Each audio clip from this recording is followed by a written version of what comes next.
azazi ikintu cya mbere akora akagira gutya, yarangiza agasubira akagira gutya, noneho ikintu gishimishije cyane azafata ka gakoti akakarengura gutya, yasubira yarangiza akayi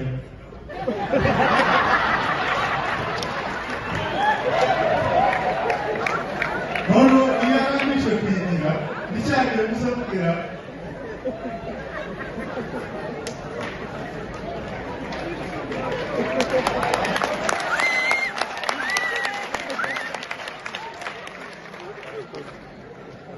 yarangije kubikora umukobwa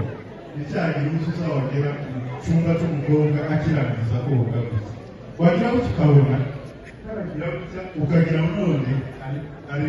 kwihanagura hano ku kanwa, nabo aragira gutya ngo yumve nimba kari kuruhuka. Ariko iyo umukobwa avuye muri dushe azazi ikintu cya mbere akora akagira gutya, yarangiza agasubira akagira gutya, noneho ikintu gishimishije cyane azafata ka gakoti akakarengura gutya, yasubira yarangiza akayi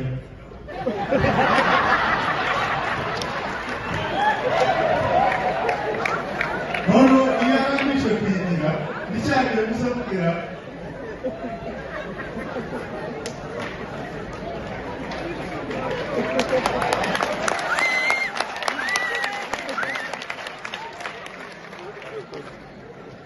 iyo arangije kubikora umukobwa nicyagiye gusa wagera mu cyumba cy'umukobwa akirangiza koga gusa, wagira ngo tukabona karagira gutya ukagira none ari kwihanagura hano ku kanwa, nabo aragira gutya ngo yumve nimba kari kuruhuka.